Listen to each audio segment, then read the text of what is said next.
Selon l'Organisation mondiale de la santé, 75% des suicides en France, c'était des hommes. Jamais dans l'histoire moderne, les hommes et les femmes n'ont été aussi libres et pourtant aussi seuls, aussi éloignés. Moins de couples qui se forment, moins de relations durables, mais beaucoup plus de solitude, beaucoup plus de séparation. Et si ce n'était pas un hasard? Et si ce n'était pas seulement la faute des hommes ou la faute des femmes? Aujourd'hui, on va découvrir ensemble qui sont les gagnants dans cette histoire. Et c'est les hommes, et c'est les femmes, ou le système. Mais une chose est claire, les enfants ou la démographie restent perdants dans cette histoire. Bienvenue à toi sur ma chaîne, moi c'est Rakakili. Ici je te parle du développement personnel, communautaire et surtout de développer ton esprit critique. Je ne suis pas spécialiste des couples, mais je suis quelqu'un qui aime bien réfléchir.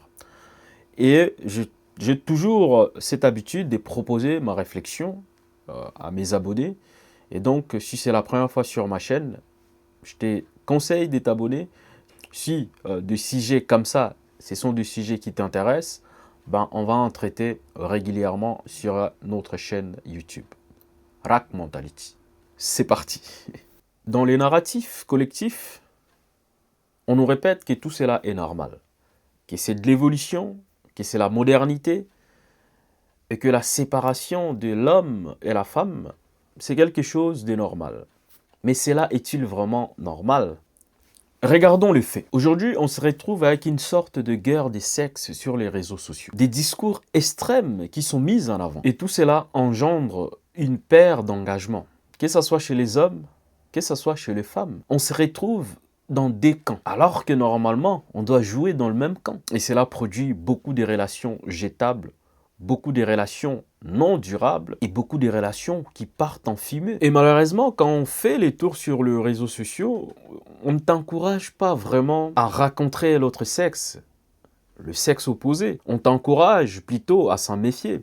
Que ce soit les discours féministes ou les discours de certains hommes qui sont aussi dans l'extrémiste. Et cela crée une distorsion systémique. Cela pose beaucoup de problèmes à la société actuelle, et surtout à la famille. Et j'ai comme l'impression que les réseaux sociaux amplifient cette tendance, parce que tu vas voir certaines femmes dans leur fil d'actualité, si elles-mêmes elles ont déjà cette tendance féministe, bah, en tout cas il y aura la majorité des femmes féministes qui vont apparaître. Et cela engendre cette haine. Comment dirais-je? Cela aussi alimente cette haine. En fait, tous les jours, ça s'alimente. Et de l'autre côté, chez les hommes, c'est pareil. Si tu as tendance à être, entre guillemets, ce qu'ils qualifient des misogynes, bah, c'est pareil, ça s'alimente des deux côtés.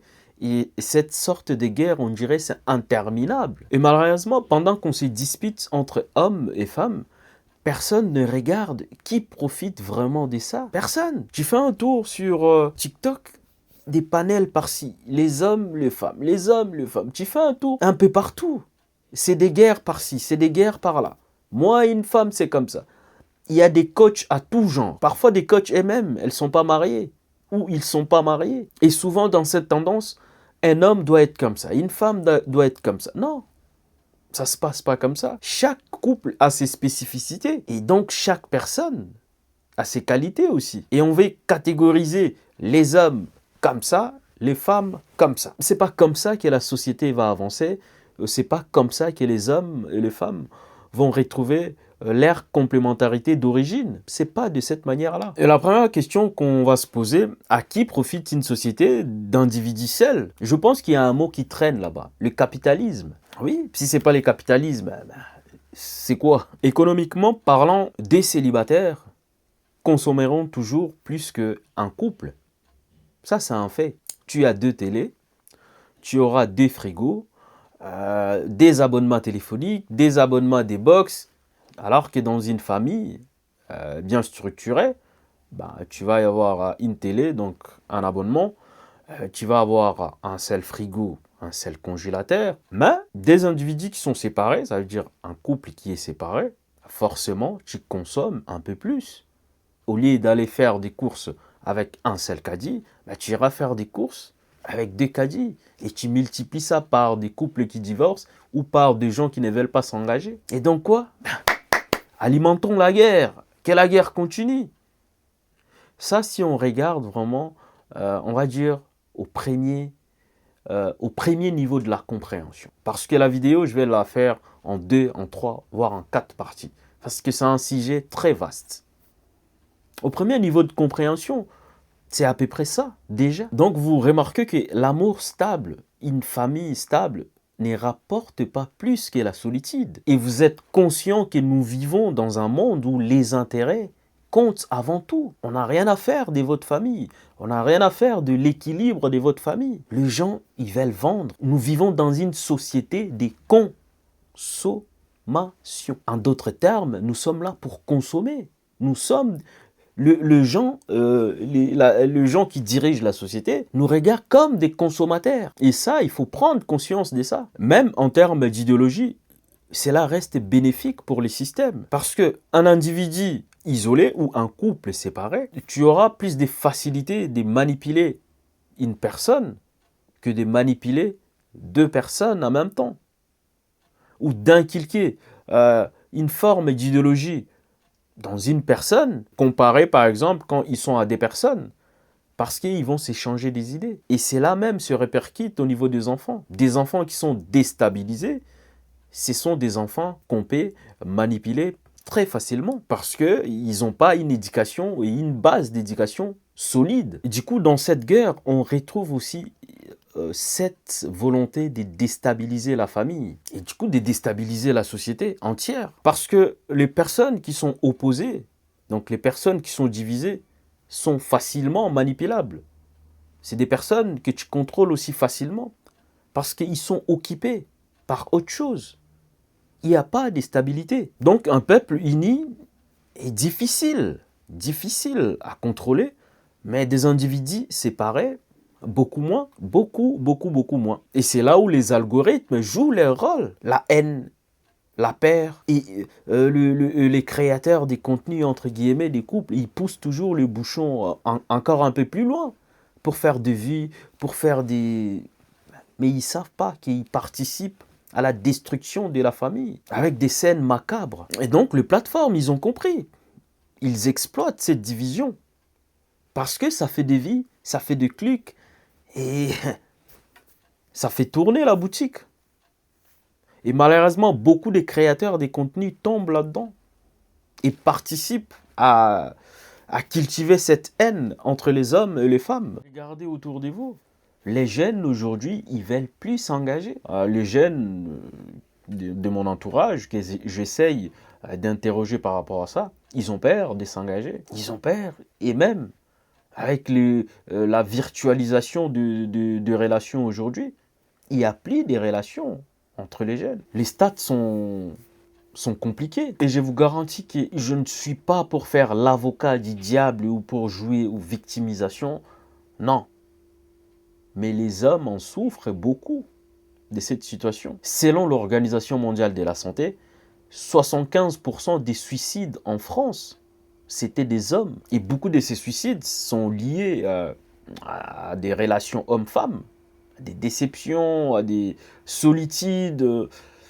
Voilà, c'est compliqué. Donc nous avons tous un rôle à jouer. Un rôle à jouer pour éviter de cultiver cette haine qui s'installe petit à petit. Je vais faire cette vidéo en plusieurs parties. Donc, j'attends beaucoup de vos retours, de vos commentaires et surtout de vos suggestions.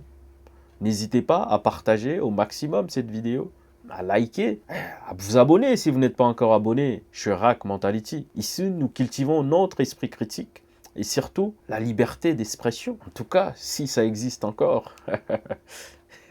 Donc les amis, il faut refuser la haine entre les hommes et les femmes. Choisissez consciemment votre partenaire. Prenez le temps avant de choisir votre partenaire. Si vous êtes compatible ou pas. Si vous voyez les choses de la même manière ou pas. Est-ce que c'est quelqu'un qui va réussir à rester dans son rôle ou pas? Non. Parce que la question homme-femme, c'est pas tout simplement une question des rôles sociaux. Non. Ce sont des principes archétypaux complémentaires. Et lorsque ces principes sont inversés, ou confondus.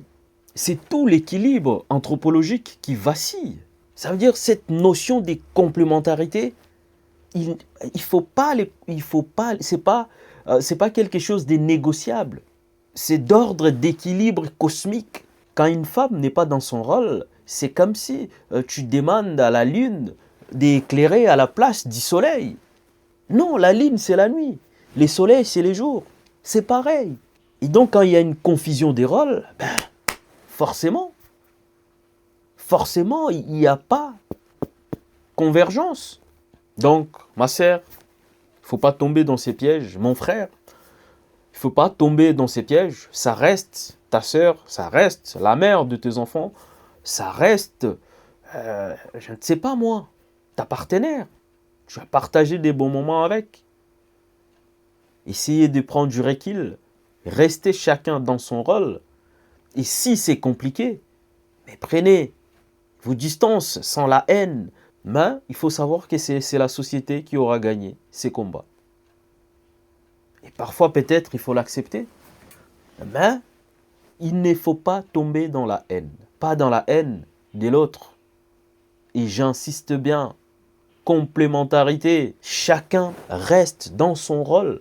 Chacun reste dans son rôle. C'est pas compliqué de rester dans son rôle. Pourquoi aller dans le rôle de l'autre? Pourquoi? On va demander à des hommes d'accoucher des enfants maintenant. C'est le rôle de la femme, la création. C'est comme ça. L'avenir de l'humanité est entre vos mains. C'est à vous de choisir maintenant qu'est-ce que vous allez faire. Est-ce que vous allez continuer de tomber dans le piège des féministes, ou vous allez vous ressaisir et chercher cette complémentarité dans votre couple, dans votre relation. Mes sœurs, restez ouvertes, vous plairez beaucoup. Il n'y a plus des hommes qui vous draguent, tout simplement parce que vous êtes tombés dans le piège du féminisme. Les hommes, c'est pareil. Prenez votre courage à deux mains et approchez vos sœurs, vos amis, vos copines. Avec l'émergence de l'intelligence artificielle, on ne sera pas à l'abri des robots et de tous les restes qui arrivent. Donc il est temps de se réveiller, de prendre vraiment ces sujets en considération, et surtout, chacun doit y participer. Merci à toi qui m'as suivi jusqu'au bout. Merci, vraiment merci. Nous sommes de plus en plus nombreux, mais YouTube me dit que certains d'entre vous regardent nos vidéos, mais ne sont pas encore abonnés. Merci de vous abonner, de partager. Vous savez que YouTube, c'est cardio. Ma dernière vidéo, j'ai fait 10 vues, mais je suis encore là à vous proposer cette vidéo. Et donc, les amis, encouragez, partagez. Il n'y a que comme ça qu'on va évoluer, très reconnaissant, là où nous sommes aujourd'hui. Près de 2000 abonnés, c'est pas rien. C'est pas rien sur YouTube. Et donc, je vous remercie beaucoup, mes chers abonnés. N'hésitez pas à partager notre vidéo et surtout à mettre vos avis dans les commentaires. Nous partageons les RAC Mentality. RAC Mentality.